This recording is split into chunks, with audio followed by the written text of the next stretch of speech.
Hello and welcome to the Faces of Africa Pocket Edition, where we dissect and discuss the topics covered in our weekly documentary show, which takes you through the continent's history, cultures, and major issues through exploring great personalities. This week on Faces of Africa podcast, we're taking you to Cape Verde, an interesting country. I'm joined here by Kim. Hi, Fathiya. Hi, Kim. How are you? Good. It's been a while since I had you on the podcast. Yeah, it's been a minute, but it's all good. Yeah, it's good to have you here. And I think it's interesting that we're discussing a documentary that's on hip-hop, because I think you're a hip-hop fan, right? Yes, I am. Not a hip-hop head as much, but I do enjoy the genre of music. I'm very selective when it comes to hip-hop.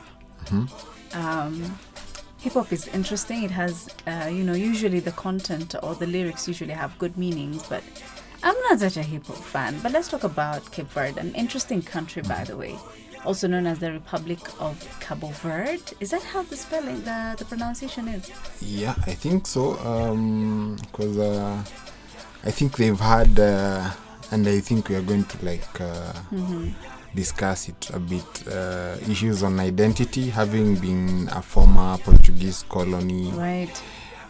Being somewhere detached off the main African continent. Yeah.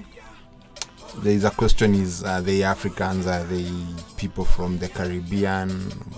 Where can you place them? Because they're around, is it the Atlantic? Around the Atlantic Ocean. Yeah. And yeah, it's like, it's called an archipelago. Like it's an island that's away a bit from most of the African countries.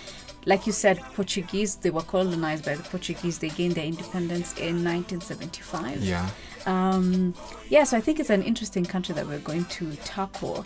And we're talking about it because the documentary specifically is focusing on a hip-hop artist called Ga Da Lomba.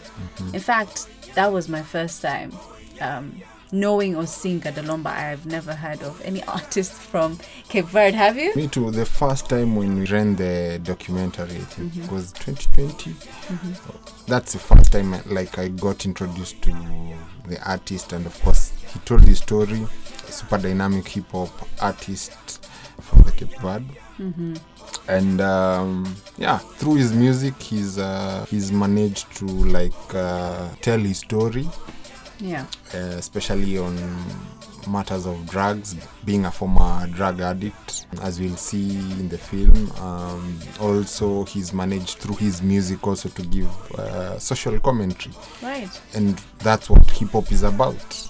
As a hip-hop artist and former drug addict, Ga Da Lomba uses his music for social criticism and awareness around real issues affecting the country. When you listen to the music itself without the subtitles, you might not understand, but when you read the subtitles and even see the passion in Ga Da Lomba while he's singing the songs, you can tell how he's passionate about, for instance, drugs. He's really promoting, people not to take drugs like substance abuse, especially cocaine. Himself, he talks about, he was a cocaine addict at some point, and even that had an impact on his own family, including his mother. Maybe from your perspective, how do you think hip-hop and young people kind of merge in trying to make them not to get into such abuse? As I mentioned earlier, it's all about advocacy, or rather hip-hop is a form of expression by the young people, for them to voice whatever they feel.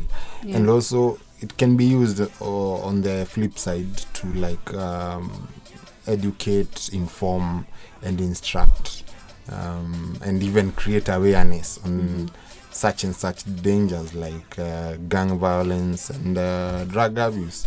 And the reason why this film and hip-hop coincide is because the man himself, Ga Da Lomba, has first of all, he's a hip-hop artist. He's a recovering drug addict who's giving his message or his experience, especially to the teenage groups who relate through hip-hop, and telling them to stay away from drugs, because they are at a very young and very impressionable age where they can pick up these habits. So he's using the platform create awareness on the dangers of drug habits. I totally agree. And, you know, even away from just the music itself, part of the things that you actually see in the documentary is he goes to schools and he talks to them and actually tells them how he really was and the challenges he went through when he was a drug addict.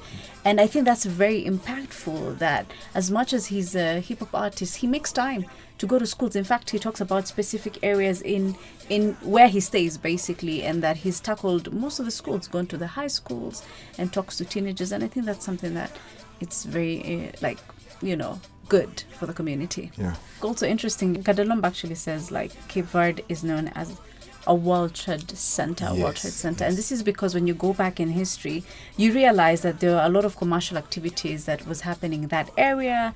It was a trade route for a lot of the merchants back in the day, the ships and all that. Yes, and actually even today it's called having been on those latitude longitudes. Yeah, they've the cocaine drug dealers have named it Highway 10. Due to its geographical location, Cape Verde has become a perfect location in recent years for cocaine cartels. According to a 2016 World Drug Report, the prevalence of cocaine use in Cape Verde is nearly twice the global average. And I urge our listeners to go watch the show. It's a very captivating episode, and a very captivating individual from a side of the world that we hardly hear of. That's true. That's true. I mean, even his music, as much as you might not understand the language, you just vibe with it. Like you said, how music is, the vibe is really good. And I think the documentary is very impactful and empowering. So like you said, we're encouraging the audience to make a point and go watch it. Kim, thank you so much for your time. Thank you, Fathiya. See you next time. See ya. Bye-bye.